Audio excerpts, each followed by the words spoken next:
வணக்கம் நண்பர்களே, நான் செந்தில்வேல். இது மரபு செல்லுமாம் திருக்குறளை நவீன நோக்கில் நவீன பின்புலத்தில் வைத்து நவீன கவிதையைப் போல வாசிக்கும் ஒரு எளிய முயற்சி. வள்ளுவருடைய புகழ்பெற்ற உதாரணங்கள் நிறைந்த குறள் நமக்கு உண்டு. கொக்கொக்க கூம்பும் பருவத்து அதன் குத்தொக்க சீர்த்த விடத்து வெள்ளத்தனிய மலர் நீட்டம் தொட்டனை தூரும் மணற்கேணி. இந்த மாதிரி வளர்ந்து கொண்டே செல்லக்கூடிய உவமைகள். அதில் இன்னும் ஒரு பொருள் நமக்கு தோண்ட கிடைச்சிட்டே இருக்கான். அப்படிப்பட்ட உவமைகள்.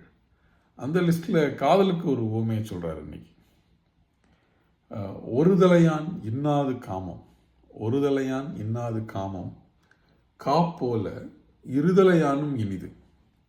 ஒருதலையான் இன்னாது காமம் காப்போல இருதலையானும் இனிது. ஒரு தலையாக ஒரு பக்கமாக இருக்கும் பொழுது தாங்க முடியாதது காமம். காமமும் அல்லது நேரத்தில் காமங்கிற வார்த்தை காதலுக்கு சேர்த்து தான். ஒரு தலையான் இன்னாது காமம் காப்போல இருதலையானும் இனிது. ஆனால் அதே சமயத்தில் அது இருதலையாக மாறிவிட்டால் மிக மிக இனிமையானது. எதை போல அப்படின்னு சொல்லும்போது காப்போல அப்படின்றார்.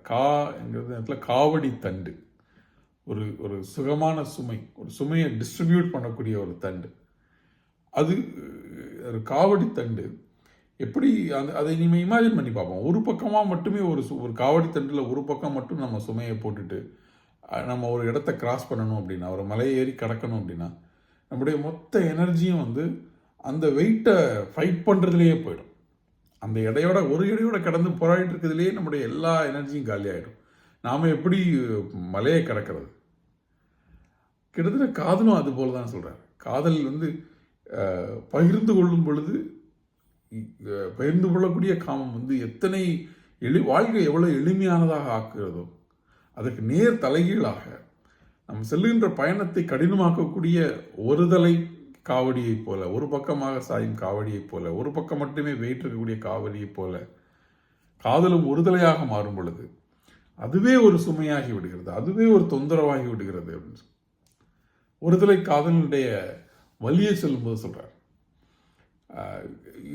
இன்னொரு வகையில் பார்த்தோன்னா அது ஒரு சரியாக பிரிபடும் பொழுது, ரெண்டு பக்கமும் இருக்கும் பொழுது அது ஒரு சுகமான சுமை.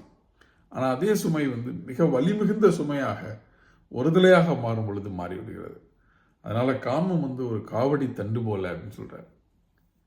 சிந்திக்க வேண்டிய மேலும் நம்ம கேள்வி கேட்டு போகக்கூடிய உதாரணம் தான்.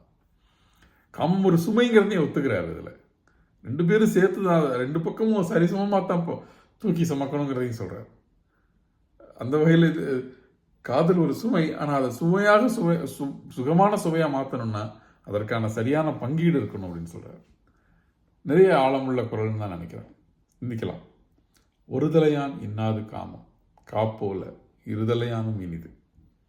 நன்றி நண்பர்களே, நாளை சந்திக்கலாம்.